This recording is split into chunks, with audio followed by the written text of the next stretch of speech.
All right. Thank you, Marco, for the introduction.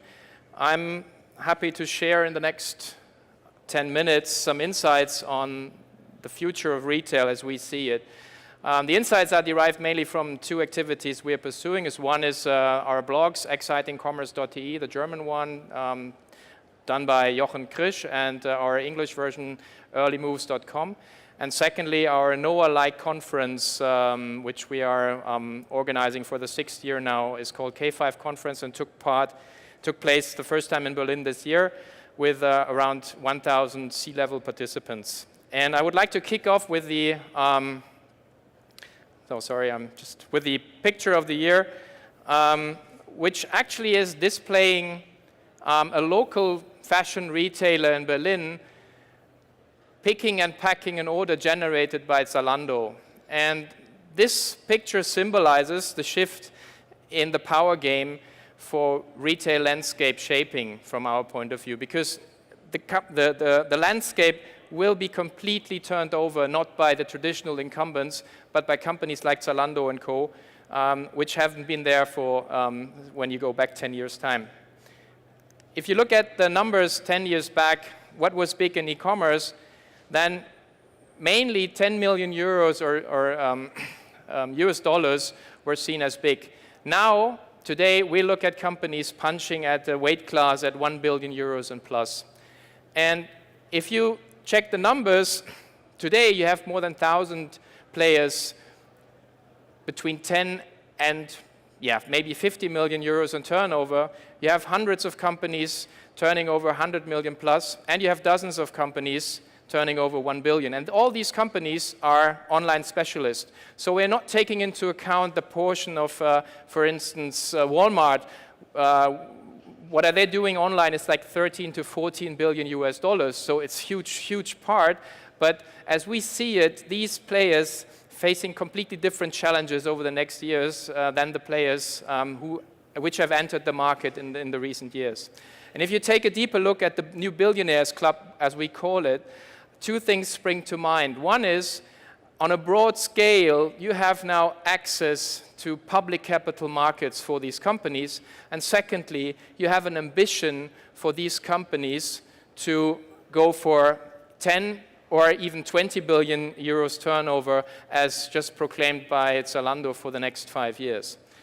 And, well, it's my favorite chart.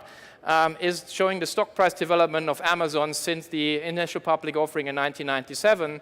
And why is a founder and CEO of a company turning over more than 100 billion US dollars still thinking that his company, as Daniel also said, is still at day one with the company?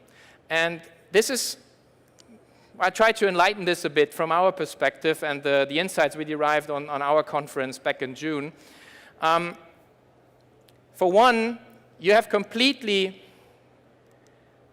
different ways of generating money as a retailer.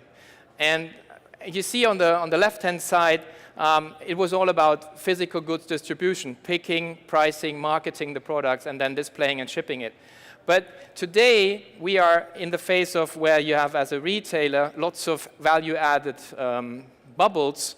And what has happened over the last 3-5 years was that out of these bubbles, companies emerged in the markets which weren't really thought possible. Like, for instance, the company I really like about what they did was Freeletics, a fitness community actually selling their first freemium models on a fax machine. And then what they did, they built a million follower strong community, and this community now has so much trust in this brand that they're actually buying products like food supplements based on diet plans, apparel for sporting. So these are like players which completely come from out of nowhere for all the people and companies already in the market.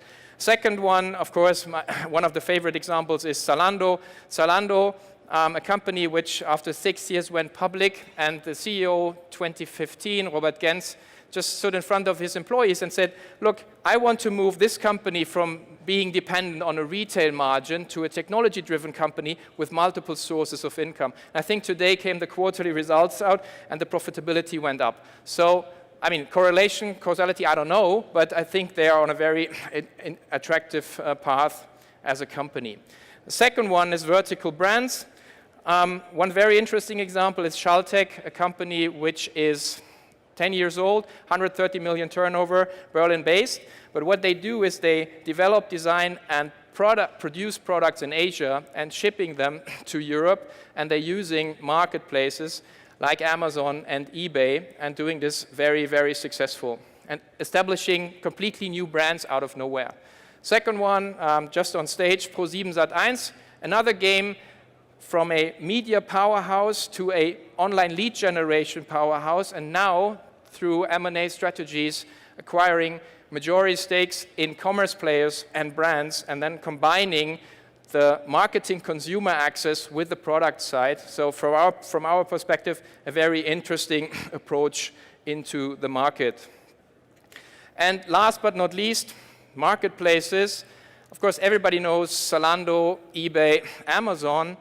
And what we expect to be seeing over the next 5 to 10 years is that there's going to be a complete new set of players. We think that marketplaces will pop up in the area of food and fast-moving consumer goods.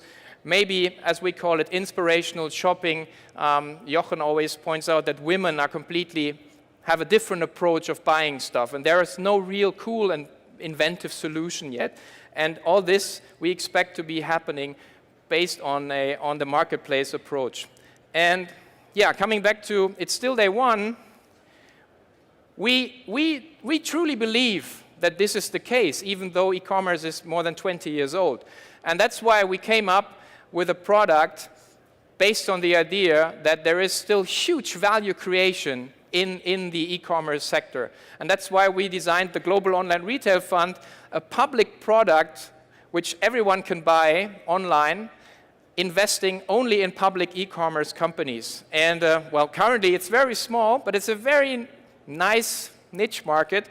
And well, that's the setup currently. So we are investing in players like Amazon, Zalando, but also Alibaba. So it's on a worldwide approach, more or less like a Dow Jones index for e-commerce. And yeah, I'm more than happy to share insights with you, and thank you for your attention.